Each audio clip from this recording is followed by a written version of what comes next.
How are you? We're going to have a good one this evening. Thank you. I've been asked to try to remind you of two things. We're going to listen to our guests, but the other thing is, while we're doing it, I've been asked to remind you that the bar stays open all evening, and thank you. Wasn't my call, but thank you. But like many things in life, this excellent panel will probably be even better if you want to keep drinking.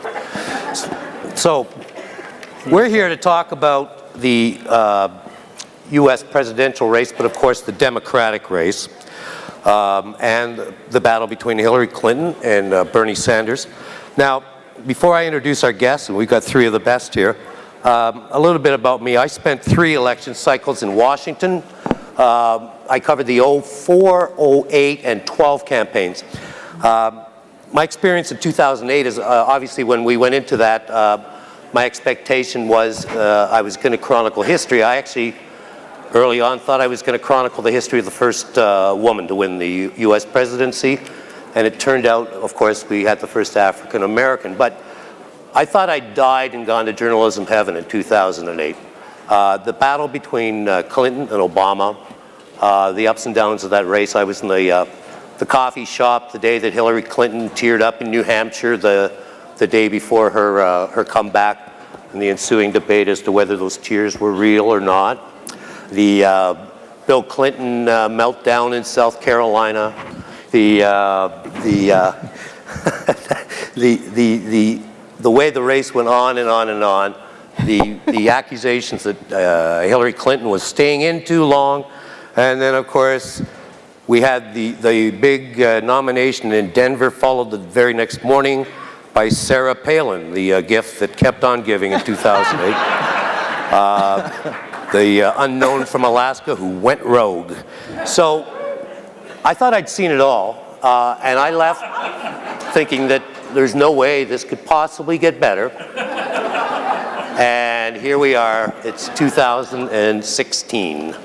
All the oxygen, of course, is being taken up, it appears on both sides of the border, by the bizarre Republican circus. But we've assembled a panel here tonight that's going to explain to you why the real race, and something that progressives in this room and across Canada are vitally interested in, why the Democratic race is a much better race, and at the end of the end of the cycle, this is going to be what's really going to matter.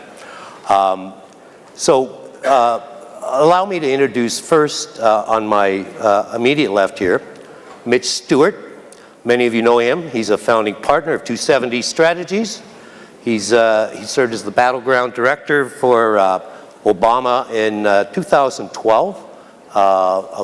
It was a grassroots movement, a ground operation that was at the time extolled as the model for political campaigns in America going forward. And he's served as the National Director of Organizing for America. In the middle, a position that she's not really used to, Sally Kohn, one of the great progressive voices in the U.S. media. You will know her as a political commentator and contributor to CNN, but Sally's also contributed to Fox, so she's crossed the complete divide. She's known for her TED Talks. She's written for the Washington Post, the New York Times, the New York Magazine, Rolling Stone, Elle.com, USA Today, Time Magazine, and a fashion magazine. You told me backstage that why not? She's also a noted speaker, as you're about to find out, a very good public speaker. And then to my far left is Rafael Navar.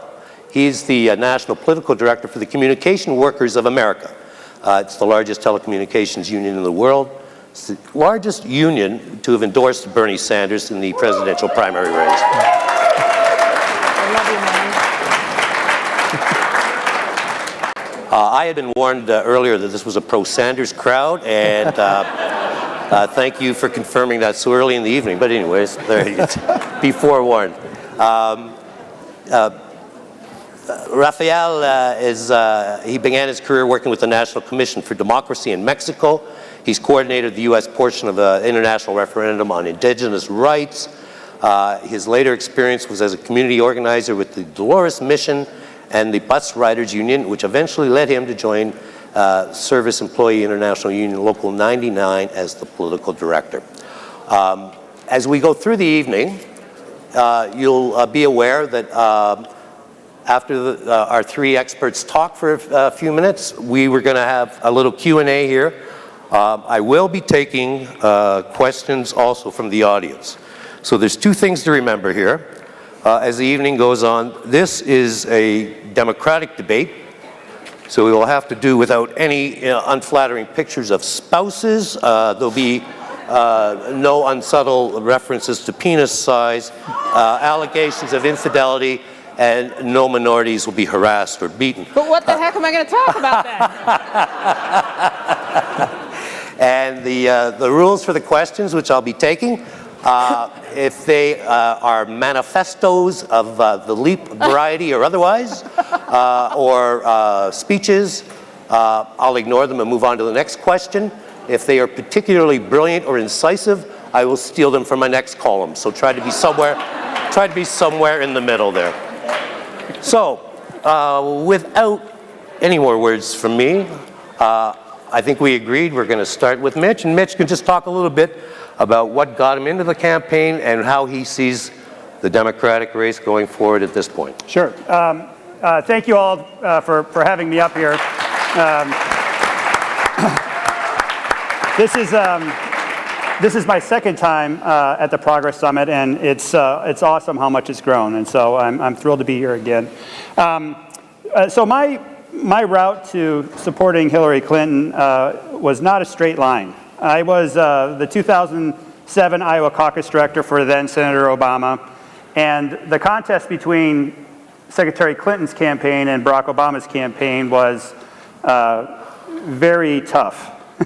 Is the best way I could describe it. I still remember the chants. They haunt me at night. It went H-I-H-I-L, H-I-L-L-A-R-Y, Hillary, our nominee. And I remember thinking at the time in 2008, boy, we can do better than that.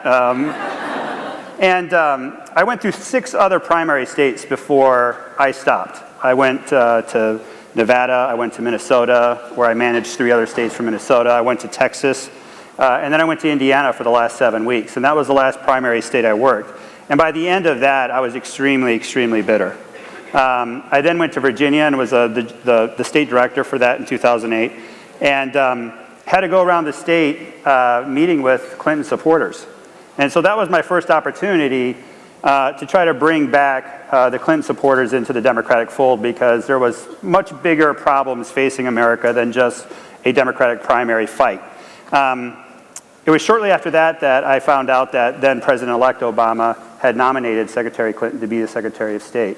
And to be honest, I was skeptical and a little disappointed.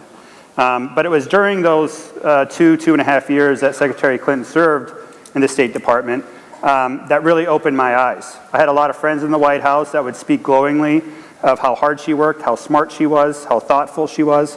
And it was with that in mind and the service that she gave our country, and specifically someone I really care for in the president, I started to turn around. After 2012, where I was a battleground state director and had a chance to survey the entire country, I started becoming very nervous about what was next. The president had accomplished a lot of things that, as director at Organizing for America and in other ways, I had fought for and felt deeply about. And I wanted to make sure that those advances, while not perfect, but certainly advances, were protected. And I started looking around at who would best not only protect and enhance and expand what the president had done, but also had the vision, the experience, the wherewithal to be a good president. And at the end of the day, that's what led me to Secretary Clinton. And I never thought I would say this in 2008, but I proudly support her, and hope she becomes our next president in 2016. Thank you. Awesome. Rafael, turn it over to you. So our union started a process around September of last year, where we had one of the most open democratic processes for selecting who the union would endorse and if we would endorse at all for the primaries. We had a full push into our membership online as well as at the work sites. And after the 3-month process, we had tens of thousands of our members participate. And it was defining that our members wanted to support Senator Sanders for president. But the reason I think we were able to, our members made that decision is actually rooted in a lot of the work that the union has been doing for the last 5 to 10 years. Our outgoing president, Larry Kohn, really pushed that the union needed to focus, in addition to what I think traditionally labor unions focus on, which is the narrow kind of collective bargaining fights that we have to prioritize to fight for better benefits and wages for our membership, was that we would not be able to achieve any victories, and if anything, we would continue to lose on that ground if we did not resolve these overwhelming crises that we're facing with money in politics, the overwhelming power that Wall Street has in the US and policy and in the economy, and that if we did not actually essentially tackle these democracy blocks, as he called them, that we would not be able to actually have any gains for our membership, and if anything, we would only continue to see downward spiral and decline of the labor movement in the United States. And so that vision, along with the work that, I know we've done a lot in our political department, which is since 2013, we've started to do an intensive both training and leadership development program within our membership that focused on a broad analysis and why are we in this crisis, how have we gotten here, why is it that American workers have not had a raise in over 40 years, why is it that we have the highest level of inequality in the US at this moment, higher than it was in the 1920s in the age of robber barons, et cetera. We really understood that, and we also developed the skills in our membership. And I think that culminated in essentially the Trans-Pacific Partnership fight that took place in the US this last year in 2015. And that fight was huge for our membership. Trade has been one of the most destructive forces within the United States for American workers, and essentially has allowed companies to employ folks at the fourth of what they pay American workers to do this work abroad. And so that fight was huge. We were on the front lines of it. Our membership was definitely, and Senator Sanders was out there with us. He was a leader in the Trans-Pacific Partnership fight. He was constantly there trying to defeat the fast-track vote, essentially, and he's been consistent his entire career. He didn't show up to this last year. He's voted against every single corporate trade deal that's ever come before him. And so I think for our membership, that fight was significant, especially when you look at that the same could not be said of Secretary Clinton. And that really, actually her weighing in on the Trans-Pacific, the fast-track vote, which I don't know how many of you are familiar with this legislative mechanism that was essentially established to undermine what I would argue the democratic processes of the Congress, but that's another conversation. But essentially that fast-track vote, she did not interject in it when it actually could have made a difference and defeat that fast-track vote and essentially kill TPP in the United States. And so for us, it was the decision of the crisis is too big in this country, in the US. Workers are losing too much, and that if we do not have somebody who is a champion and been a champion and does not do politics as usual, but actually has lived their entire life and has demonstrated both effectiveness, Sanders is considered the amendment king, and so it doesn't matter who was in power, he's able to actually push his agenda and policy significantly, that he could both get the job done, but he also had the values that represent both labor, but represent the interests of working people in its fullest form. And so I think for our members, it was an obvious choice, and therefore, there's never been more excitement in our base, and I'd argue in general, most workers, than for Senator Sanders. So that's how we made that decision.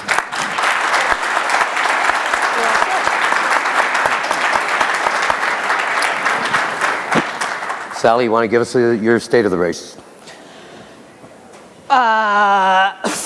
What do I say? First of all, hey everyone.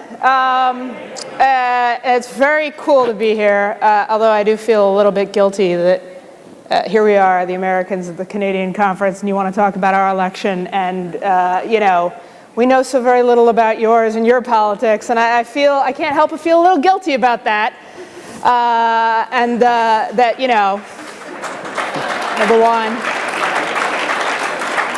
Although I have learned today that apparently Justin Trudeau does not ride a unicorn, that is just one of those internet myths. I was surprised. Anyway, and I sincerely hope that the worst of our politics isn't flowing up here. If it is, however, you might want to start lobbying President Trump to build a wall up here, just so that you can keep our politics at bay. Just a thought. Here's the deal. So I am, I guess, somewhat temperamentally a fence sitter as a human being. I like, as a commentator, as a critic, to be able to criticize everyone. And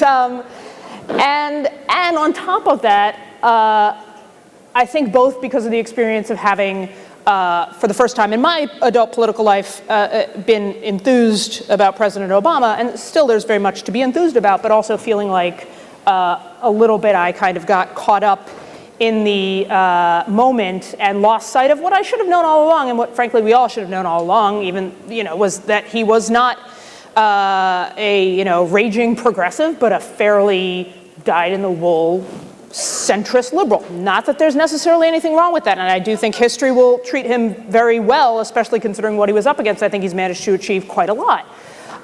So yeah, you can clap for that. Clap for that. But it's certainly the combination of sort of my own disposition and that reality kind of, I think, gave me some pause. And also, frankly, I have criticisms of both the candidates. Hillary Clinton is too hawkish for me. I wish just clap for everything I say, okay? Thank you. And on the other hand, this whole, Bernie's so authentic, yeah, and he stands up for what he believes, and yet where is he on gun issues, which are very important, right? So, neither of these candidates is absolutely perfect. On the one hand, yes, I think economic inequality and injustice is the defining issue of the 21st century, on the one hand. On the other hand, we also do, obviously, in this day and age, both to win an election and actually to govern, need a president who thinks about and understands foreign policy. So to me, it's very easy to kind of make cases on both sides of the ledger. And I'll also say that I have a 7-year-old daughter, and she is pissed that there has not been a woman president. And she should be. And by the way, I said I was a community organizer, I worked in identity politics. I think that is a very valid reason to support someone. Let's be clear. Arguably, at least half of Donald Trump's supporters are supporting him because he's a white man. So, that is a valid reason to say yes in this day and age. Obviously, it's not the only reason. I didn't support Carly Fiorina, but it is a valid reason to say yes. One of the reasons I want to support or see a Hillary Clinton presidency is so that my daughter and women and girls around the world can have that powerful figurehead to look up to. And let's be honest, it was also a motivating factor. Again, not the only motivating factor, but motivating factor in voting for President Obama was that he would be the first African-American president, and that would make a small dink on the hideous, awful, 200-plus year legacy of racial oppression in our country. So all of these things are kind of in my head, and you can see why I can't exactly make a decision. Now, I lean toward Bernie. So I would say, you guys are easy. I lean toward Bernie, I would say 80%, 85% on a good day. But at the same time, and listen, it's the part of me that leans there is like, oh my gosh, I feel like for most of my adult life, I've been jealous of the far right in America. They get to vote their conscience all the time, And we're always like, okay. How novel would this be if I actually voted for the person I believe in, right? Like, what a concept. And at the same time, especially as it looks like our choices are a horrible neo-fascist, right-wing, dictatorial Republican or Donald Trump,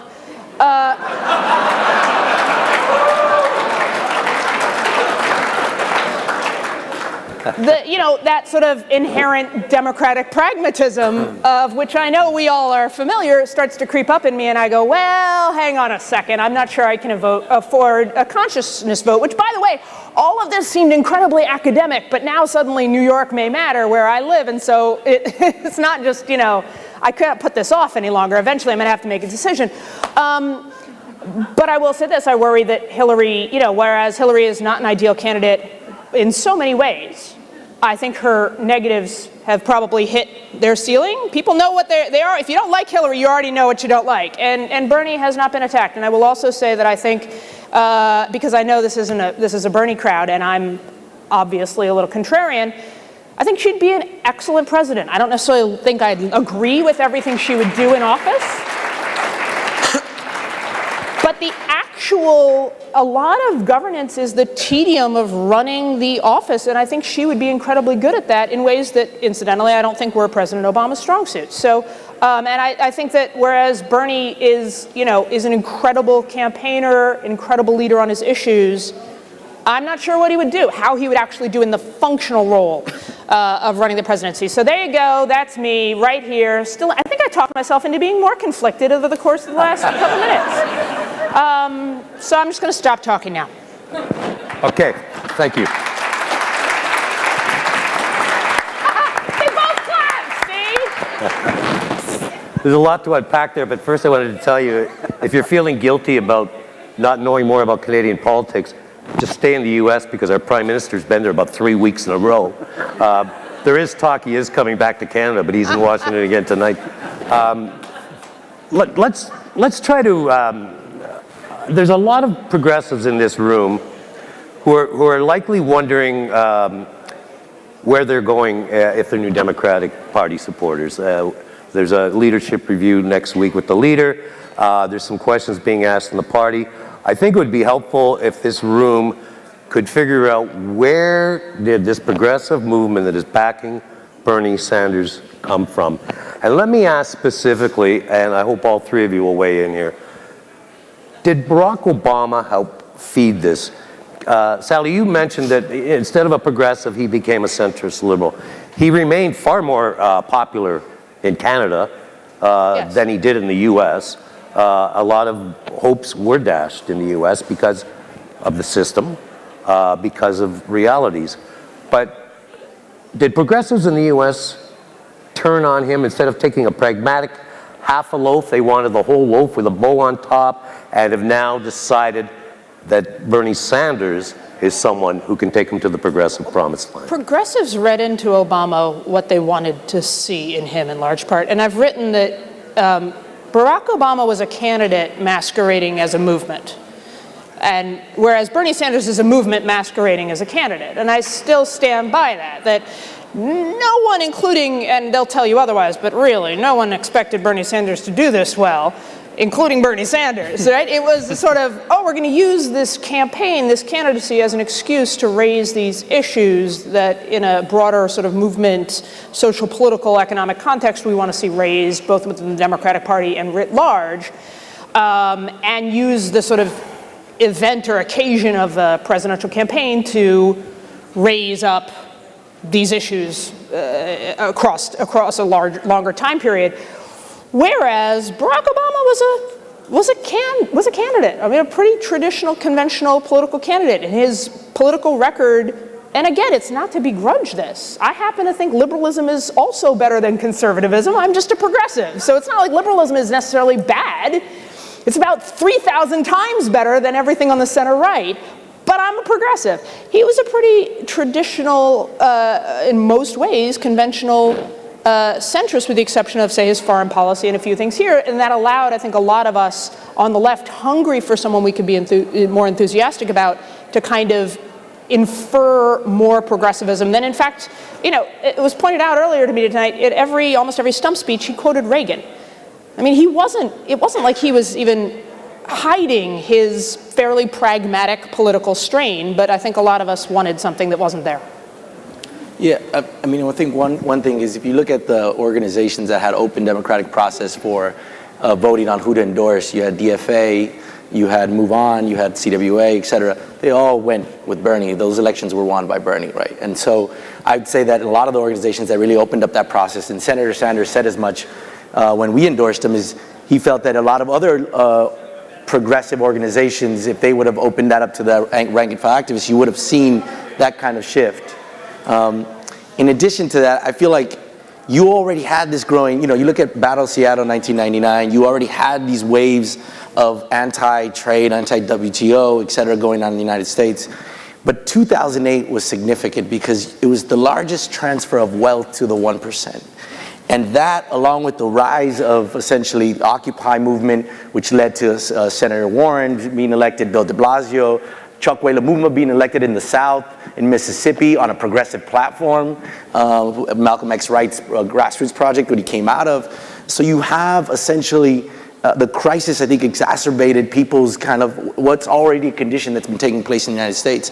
And it really motivated. And that's why you also see the Trump phenomenon.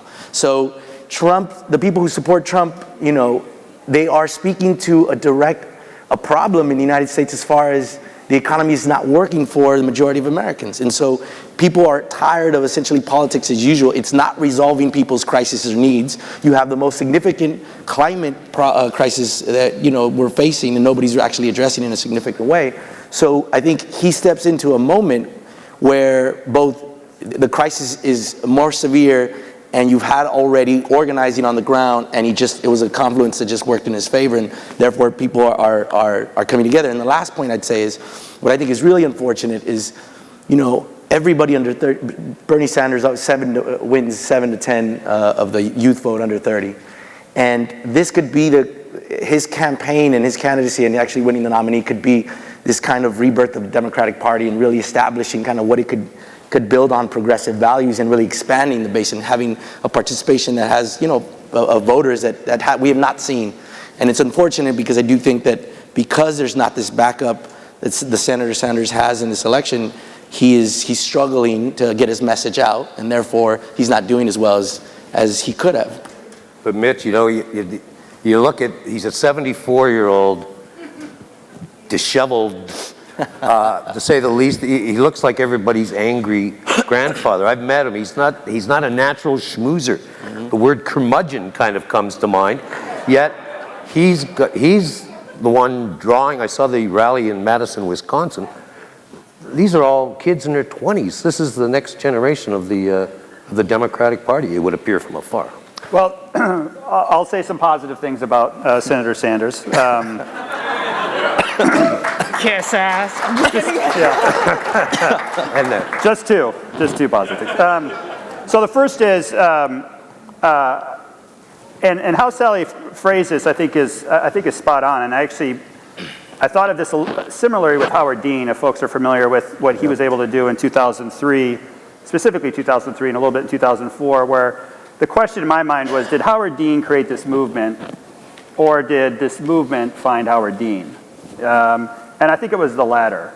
Nothing to take away like what Joe Rossbars and some of the really smart digital people that worked on his campaign, but I feel like people were organizing the internet, they were mad about the Iraq war, and Howard Dean was the one candidate that spoke to that, and they flocked to him.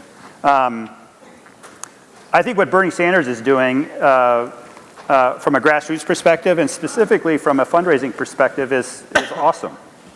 I think it is fantastic, and I think it bodes well, I hope, for the Democratic Party and progressives, center-left, not just the Democratic Party apparatus, but people who run as Democrats. I think that'll pay massive dividends down the road.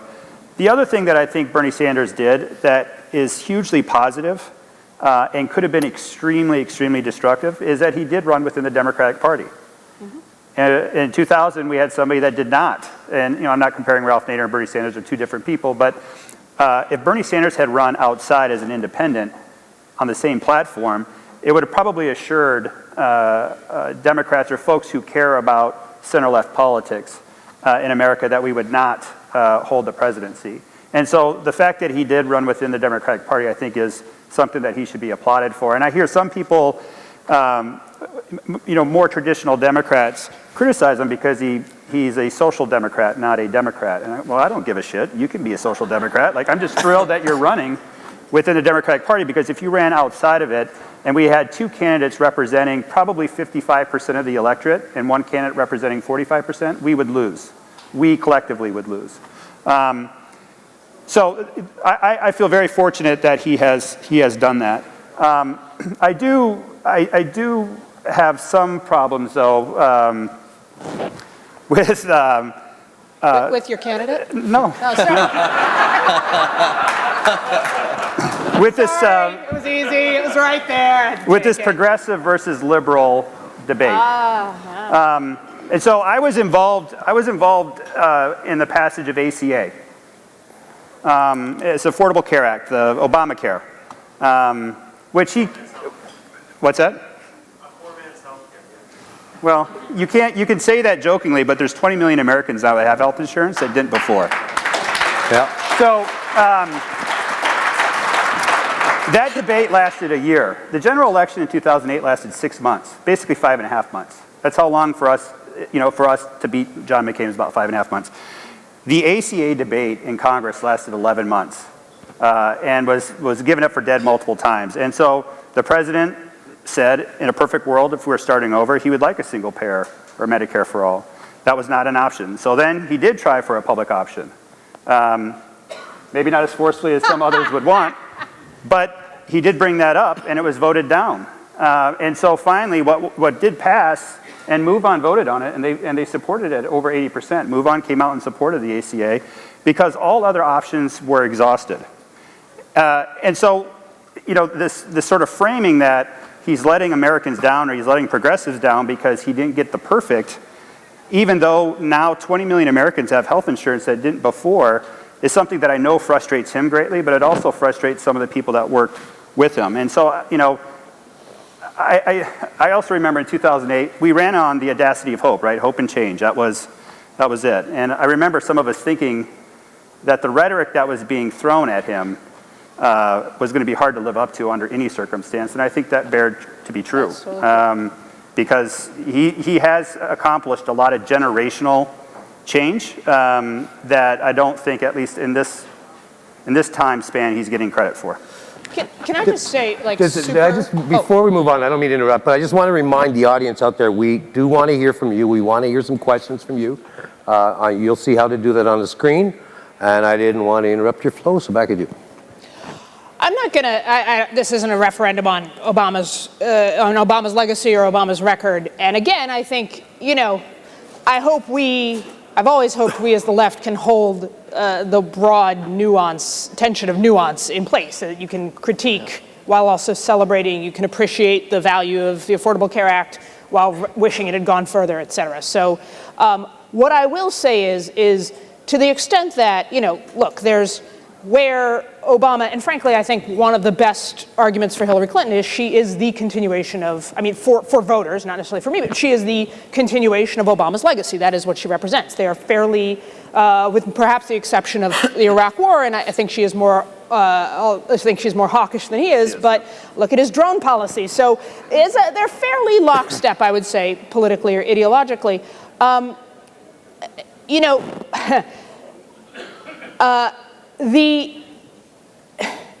The tension, I think, is for voters who want to see that legacy on the one hand continued, and on the other hand, you look at why don't we put out a more progressive or radical agenda? So first of all, I think the sort of obfuscating the differences between liberalism and progressivism drives me mad. There's a difference. There's a difference. There's a difference between saying, I support the Trans-Pacific Partnership and I don't. I support NAFTA and I don't. I support drone policy in Afghanistan and I don't. I support the war in Iraq or I don't. I support reinstating Glass-Steagall or I don't. Those are substantive disagreements. It drives me crazy when someone suggests that they're not. Words have meaning, liberal has meaning, progressive has meaning, even if the meaning changes over time. That's number one. Number two is, yes, part of the reason you can get things done or can't get things done is because of the candidate you choose to put into office, but also bear in mind, President Obama had a Democratic majority at the beginning, but he still couldn't get past what he wanted passed. Why? Because of Democrats, because of centrist blue dog Democrats that, as a side note, were put into place by Bill Clinton and Rahm Emanuel, who was then Barack Obama's chief of staff. This was a political plan to say from Democrats who said, hey, look, the only way we're going to get power in this country is to elect moderate centrist Democrats who, oh, by the way, when we want to do even anything modestly liberal, they're going to be standing in our way. So all of this has a consequence to then being able to say, oh, well, he tried. It's all wrapped in this nexus of what I think part of what the Sanders movement is trying to untangle is this: why are we always settling for a half loaf and saying it's all we can get when we've built the system to only give us a half loaf, even, by the way, on issues where the majority of the Americans are with us, which, by the way, they are on pretty much everything that the center left wants. So there you go. Sorry, just real quick. I agree. Like, in a perfect world, you wouldn't settle for a half loaf. But if you're a starving person, would you rather eat half a loaf pragmatically or hold out for the whole loaf? And therein is the logic of democratic pragmatism, by which we always end up with a half a loaf. At what point do we get the full loaf? And that half a loaf has led to the decline of labor for the last 40 years that has not been checked. Wow. It has also led to the actual loss of earnings in working people in the U.S. And I feel like right now, look, I will be the first to recognize President Obama and the many achievements that he was able to achieve, especially given the climate, the massive racism in the Republican Party to him as a black president, and the massive amount of just pushback that he has, no doubt. And there's a lot to respect there. But there is a fight in the Democratic Party for what the Democratic Party is. Is it a progressive party or is it, not a progressive party? And I do not believe you can call yourself a progressive and be for trade deals like the Trans-Pacific Partnership that has the investor-state dispute system that denies essentially U.S. sovereignty. So you also have this being played out in various arenas, not just trade. Not that he is, by the way. And by the way, Hillary, I'm not saying. And thankfully, Hillary came out against the TPP, which is arguably which is great, fantastic, and arguably part of the legacy of Bernie. But so the one problem I have with this, we're not really talking about this. No. Sorry, did you have a question? No, I'm just enjoying myself. Continue on. Is that if you're liberal on one issue and progressive on two others, depending on which side you fall into, all of a sudden you're no longer a progressive or you're no longer a liberal. And so I just feel like boxing people in with these labels is it's counterproductive. I don't understand the benefit of it. But has the Sanders campaign pushed Hillary? I know you don't like the labels, but I don't know how to say. Yeah, they reference TPP. Absolutely. Yeah. And is it making her a better candidate? Because I'm not calling the race. I'm sure not going to call it in this room tonight. But in 2008, you recall, Hillary Clinton took a lot of heat for staying in as long as she did. And there were people in the Democratic Party saying, read the math, it's over. But Obama was tested and severely tested. And in this case, she's being more severely tested than one would have thought at the outset. And we all saw what happened to Obama at that first debate against Romney in 2012 when he hadn't been tested. Right. So is this a different Hillary Clinton that could go into the general with the nomination because of Bernie Sanders? Well, so I think this primary contest has made Secretary Clinton much sharper on her messages and frankly has helped, I don't want to say reshapen, in some instances reshapen, but to better articulate why she feels the way that she does. And I think that's directly because of the primary we're in. The second thing I'll say is this, is that I don't think having a long primary is bad. I don't. We dramatically altered the electoral landscape in a number of battleground states by having a really vigorously fought primary. Indiana, Pennsylvania, North Carolina. Yep. And so, I might be in the minority as far as folks that don't support Senator Sanders, but I feel like the primary up to this point has still been really healthy. It's been based off of issues. You're not having all the stuff that you just referenced. And as long as, and I'll say irrespective of who comes out on top, as long as we feel like this is a family fight and we come together or work to come together after, I think this can be a really productive exercise. And so I think it has made her better. And I applaud the fact that, Senator Sanders is going to continue to the end no matter what. He's got more money than, that's usually the thing that makes candidates stop, and that's not a problem for him. He's going to have more than enough money to be competitive through the very end. So I'll make 3 quick points on this. One is that Oh, wait, I just forgot one of the points. Damn, maybe I'm only going to make 2 points. Rick Sorry, Perry. everyone. What are you going to do? You're going to just lose the one. The one that I've forgotten, it was the brilliant point. First of all, we wouldn't be talking about Hillary at all in this election cycle currently at this moment, where did she not have a primary contender? I mean, if we don't think as is, we're not talking about the Democratic race enough in the United States media because it's been so eclipsed by the Trump mess. If it weren't for her having a viable challenger, we really wouldn't be talking about it. And by the way, I think not only is it good for her to just be able to have, the coverage to get her message out and so forth, but it's actually, I think, good for our democracy. The debates have been incredibly substantive. It certainly contrasts with what we've seen on the other side, so I think all of that is good. Second, I will say, playing the fence sitter right now, Bernie sucks on race. Let me just say that. And he really sucked on race when the campaign began. And he got better. Not great, but better. And I'm not saying, by the way, that Hillary's extraordinary when it comes to talking about issues of race and racial justice, and I think her policy record is historically problematic, as is Bernie's. But that's not my point here. My point is that his supporters have, interestingly, I've found, given him a pass insofar as he's gotten better. They say, oh, well, look, he learned. He's listening to Black Lives Matter activists who challenge him. He's gotten better. And they take that at face value. Whereas, and I've probably been guilty of this at times as well, whereas when Hillary has evolved on issues, whether it's Keystone Pipeline, Trans-Pacific Partnership, marriage equality, right? When she's evolved, a lot of her more ardent opponents from the left say, well, yeah, but I still don't trust her. Now that fascinates me.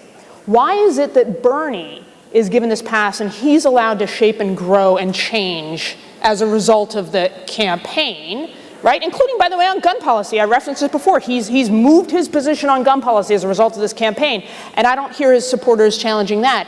But there's some notion that, well, Hillary is just sort of playing it for popularity and not actually being moved. I take it for face value that they both have been shaped and changed and improved for the better in this campaign, and that kind of responsive leadership is a good quality, is what we like to see in our political leaders, as opposed to rigid dogma and sort of these hard agendas that I'm going to get into office and I'm going to oppose. That they actually are listening, growing, changing, and being shaped by the electorate. That's actually a good segue. We do have a first question from the audience that does deal with the Black and the Latino vote. And perhaps for this audience, maybe we can take a step back and explain why Bernie sucks so badly with the and one that just I'm very curious about, why don't Jews get more enthusiastic about Bernie Sanders? I'll start with the first question, which is, I want to deal with the second.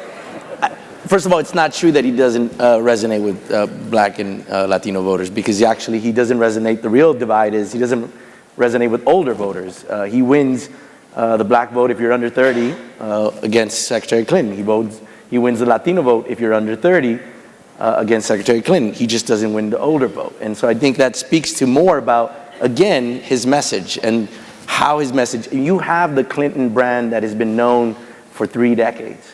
You have essentially, she's been running for president since 2008. This is a senator from Vermont, for Christ's sake. It's not even California or New York, right? So he is not somebody who is known, and his message is not, he's not able to communicate. Not to mention that, when you look in January of this year, his candidacy was as much a phenomena as the Trump candidacy before you had any of the primaries take place.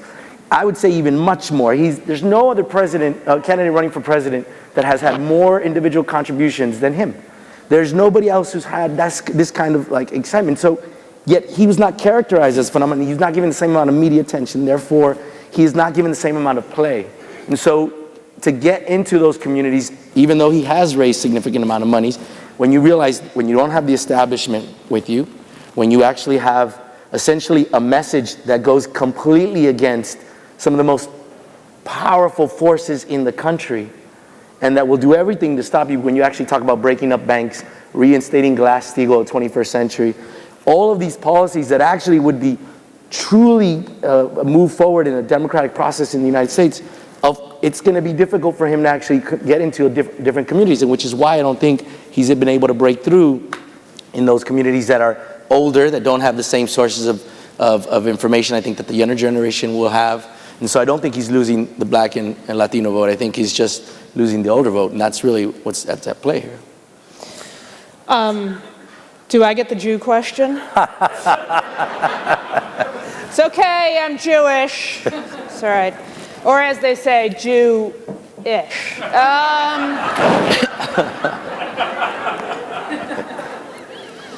You know, it's interesting. I wrote a piece about this, actually, that it depends, it's somewhat similar sort of generationally for younger Jewish voters who, and for secular, sort of you know, the New York-ish kind of East Coast secular Jewish community that feels actually that Bernie kind of represents their brand of Judaism.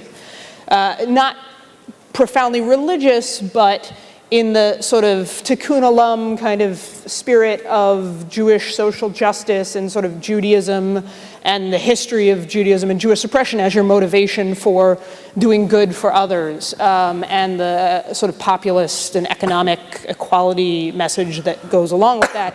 A lot of secular Jews feel very represented, and in fact have expressed that they're refreshed to see someone in national politics representing their perspective, but it's different from, say, when Joe Lieberman was running as Gore's vice president. There was the religious Jewish community felt an embrace of him that, by the way, the secular Jewish community could not do because they couldn't stand Joe Lieberman. So there you have it.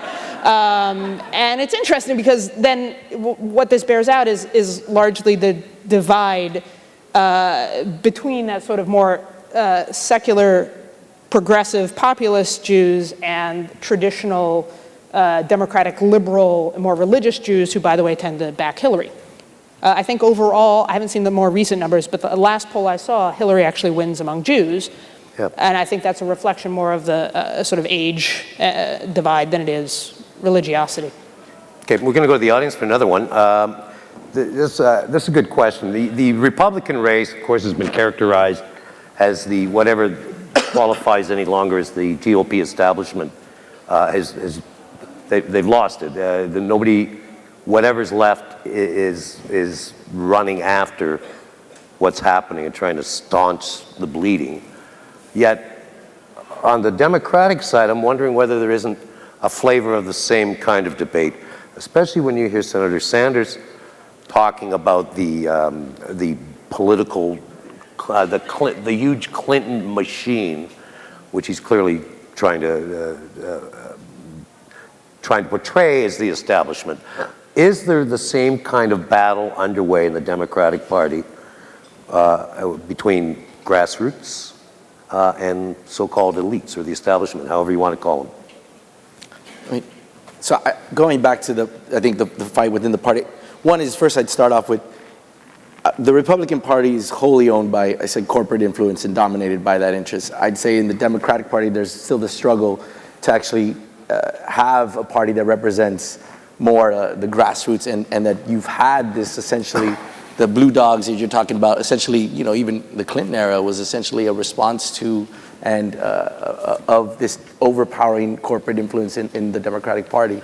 So I think that that struggle is taking place, and you see that again, even with the DNC chair, with Debbie Wasserman Schultz. She now has essentially her first primary candidate ever, in Tim Canova, who's challenging her and is challenging basically the role that she's played. Folks do not feel that she did well with the debates. The debates were not in prime time. They were not essentially. There was not enough of them. You had, I don't know how many Republican debates, and you had very few Democratic debates. You currently, right now, there still has not been a New York debate that I know the Senator Sanders campaign has been pushing for. Right. And so I do think that there is a feeling that, you know, there's a lot of obstacles that, again, the Sanders campaign is to actually get their message out and to actually have a real discussion within the Democratic Party.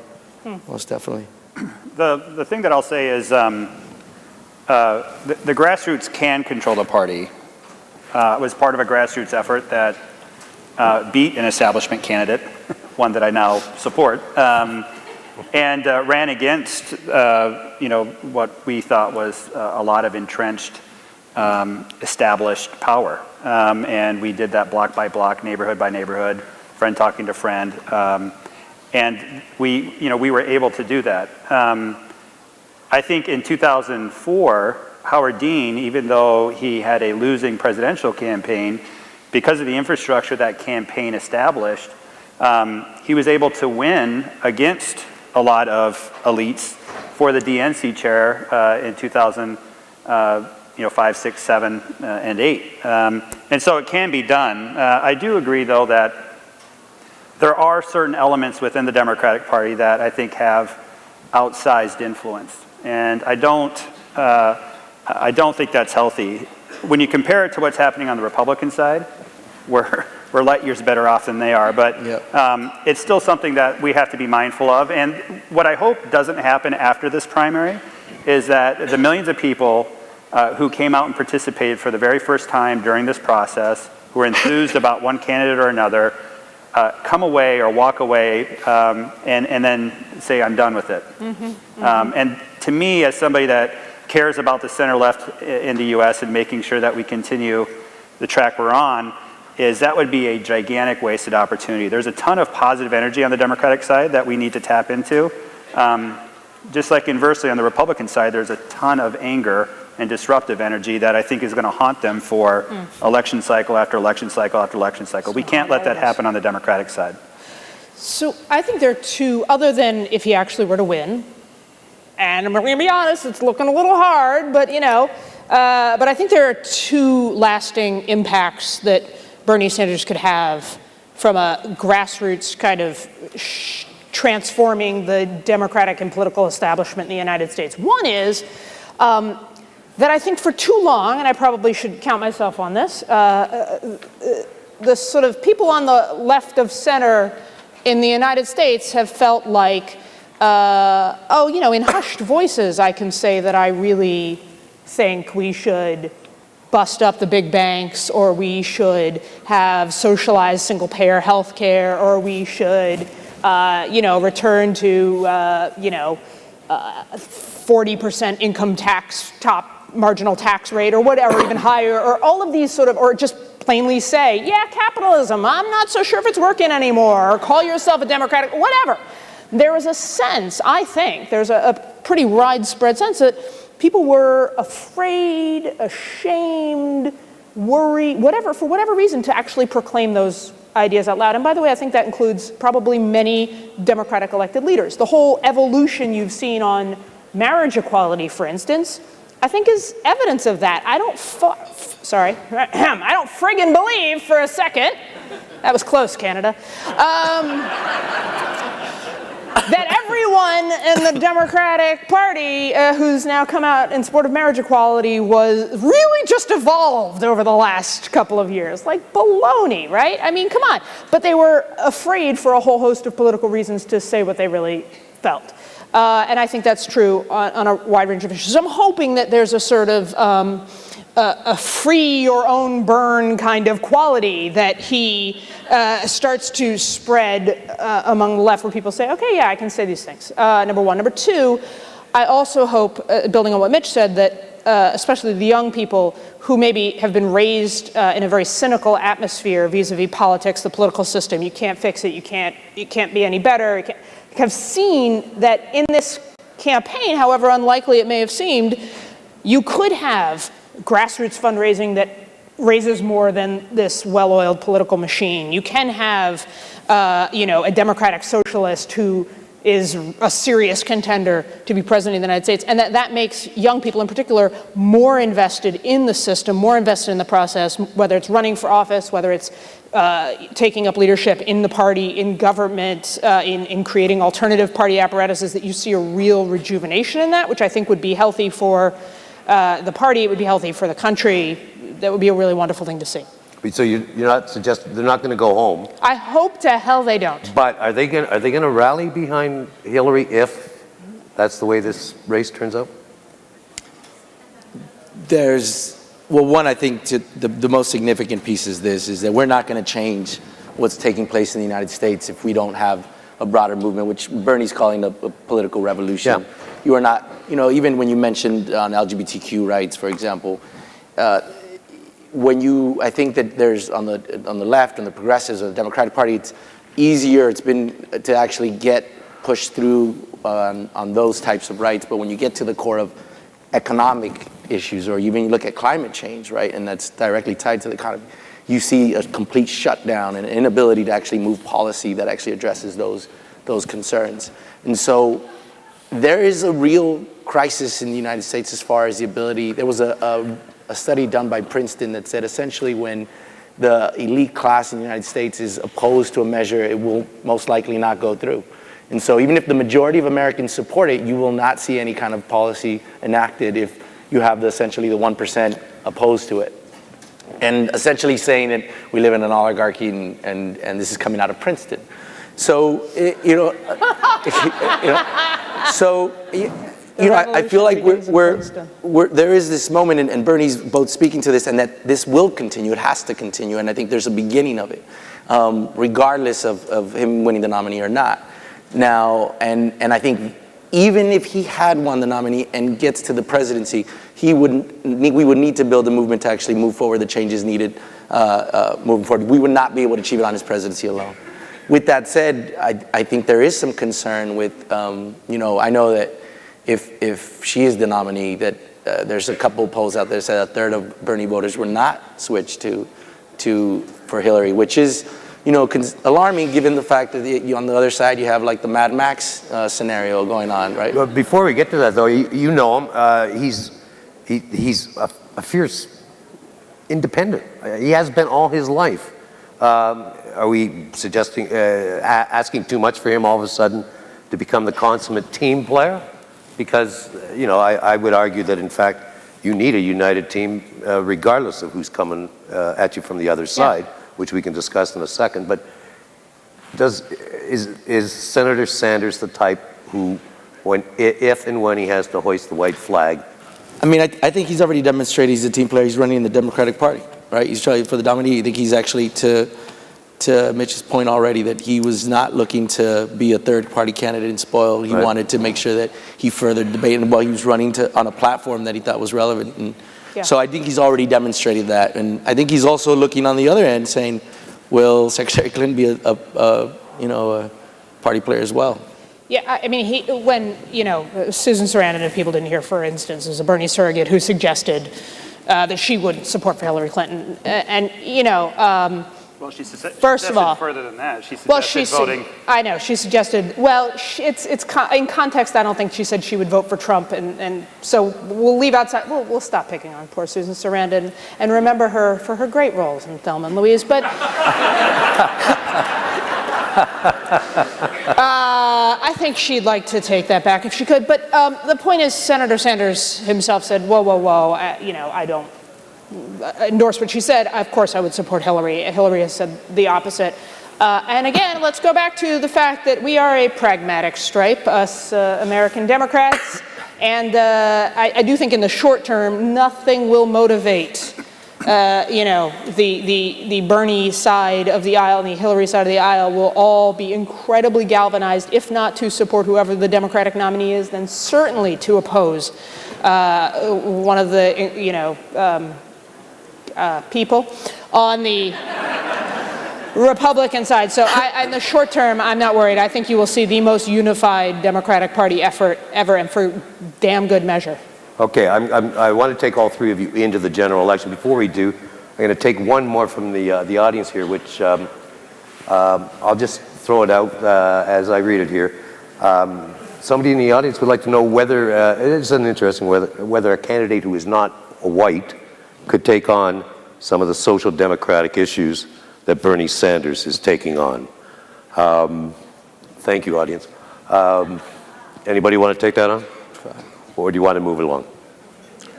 Well, I mean, I'd only say that you had essentially President Obama, who was not running on that platform that Bernie, and you saw the amount of response in the U.S. to his more measured policies. He's not even going about breaking up the banks. So I just feel like the amount of racism within the U.S. When Obama gets elected in 2008, there's all this conversation of post-racial America, which most people of color kind of looked to each other and said, "Are you shitting me? Like this is racism is alive and well, and we're living in it, and this does not change anything." And Trump, to me, is like the perfect just kind of affirmation of that deep vein in U.S. politics that is huge. So when you say that, if you had a candidate, I think what makes also plays in his favor is Bernie's innocuous. Right? He's like your grandpa who's just kind of like the 1%, and he doesn't seem like a threatening guy, and yet his message is so on point and so relevant, and so I think people are able to hear him because of that. But I could just imagine. You took the debate from the Thanksgiving table out on the road. And yeah, it's like Malcolm X. I'll take it another step further, which is, and this is something that maddens me personally, there is no way a candidate could be as schlubby, as purely, unkempt, and let alone finger jabby, right?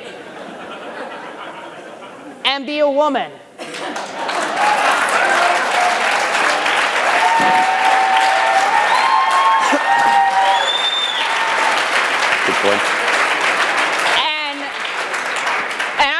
And I will tell you, and I've done it too, the comments about Hillary's clothing, what she's wearing, the day that can happen, the day there is a female Bernie candidate in American politics on either side of the aisle, I will maybe believe we might be in a post-sexist America, but I don't see that day coming anytime soon.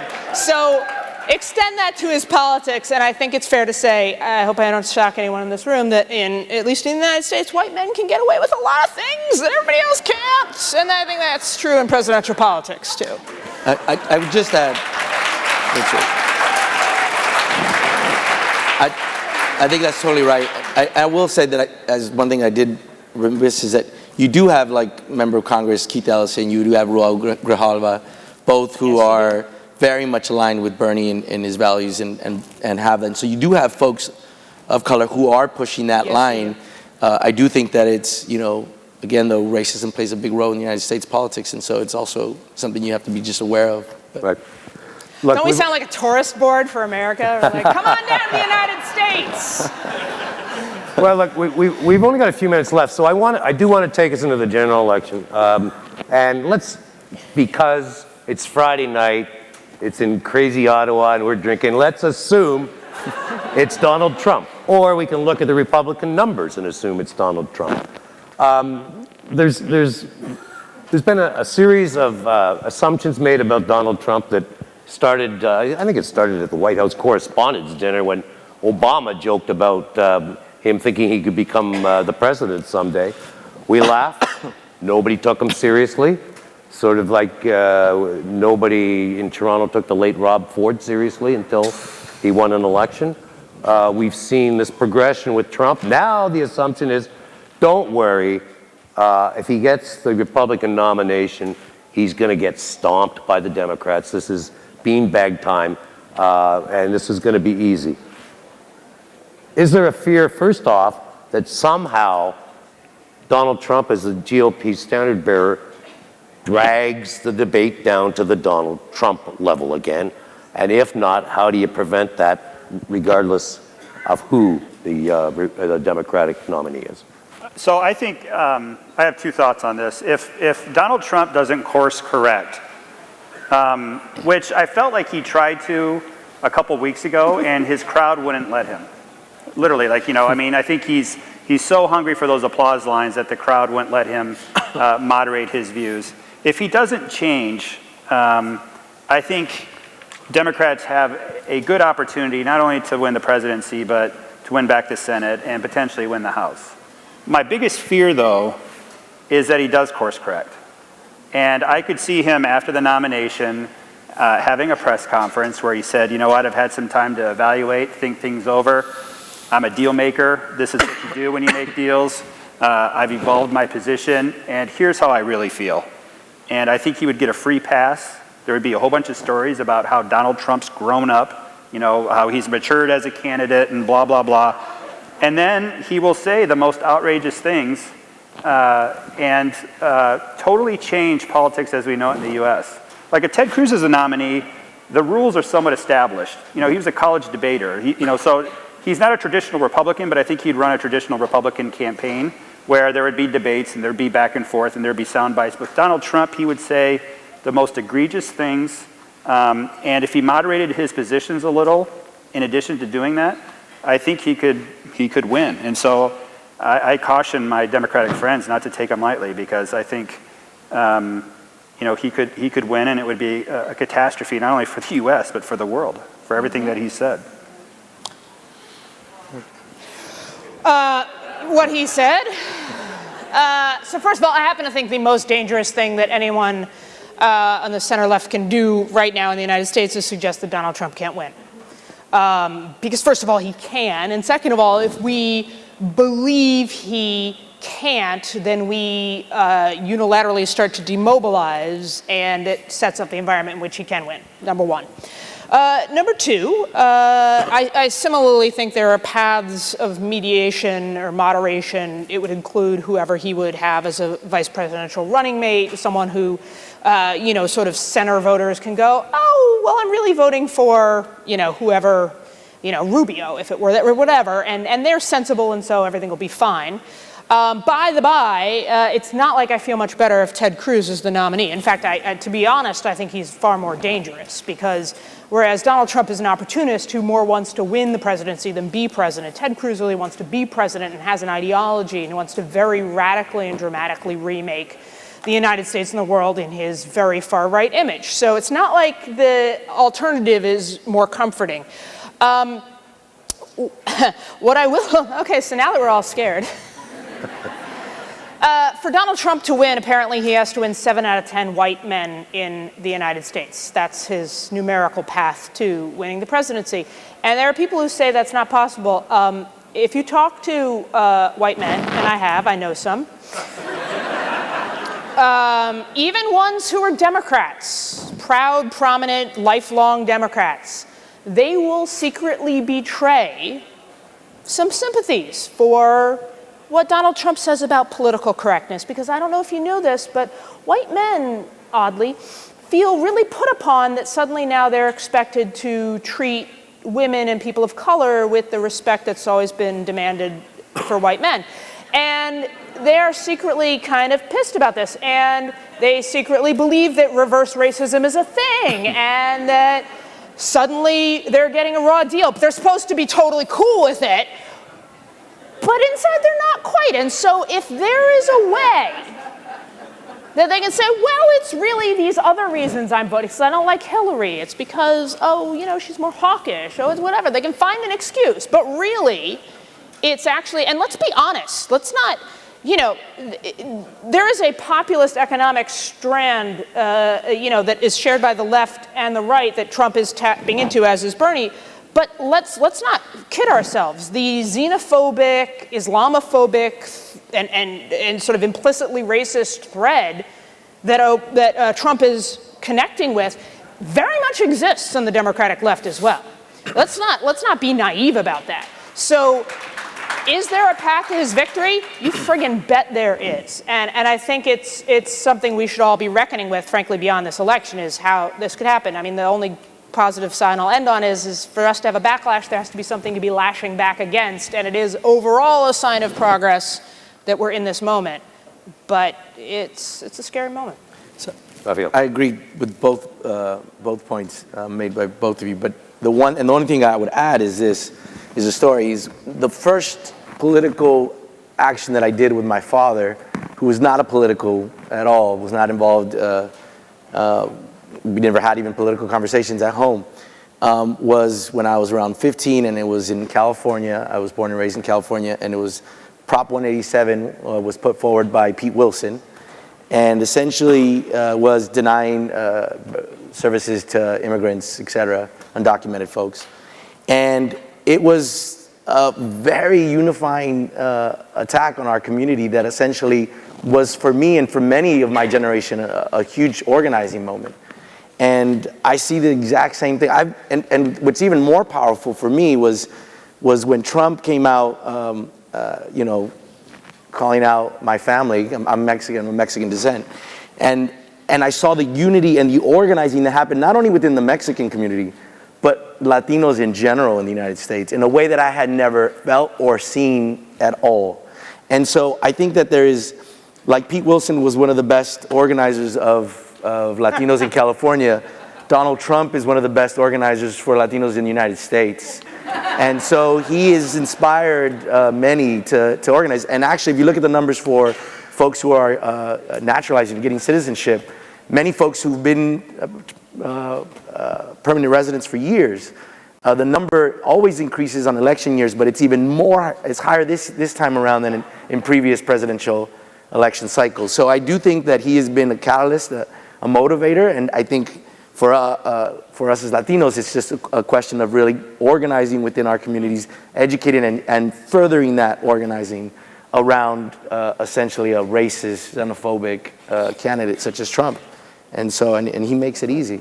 So, I mean, with all the concerns in line, I think when you look at the Latino vote, and I'll add is this, I do not see a path, you have states, the presidential election in the United States is decided by a couple states, and some of them are critical, are heavy in Latino voters. So when you look at Florida, you look at Colorado, you look at Nevada, essentially key states for the presidential with heavy Latino communities. I can't see anything but with the Trump candidacy, a huge mobilization that will help us kind of defeat him, keeping in mind the things that you all also stated. Wow, I kind of regret we had to wrap this up with scary Trump stories. We should have brought down the lights and built a campfire and told Trump stories. It's either going to spark nightmares or a real kick in beer sales. But on that note, we're going to have to wrap this up. And I want to thank the three of you, Mitch, Stewart, Sally Kohn, Rafael, Navar. You guys were insightful, smart. Give them a hand, by all means. Thank you.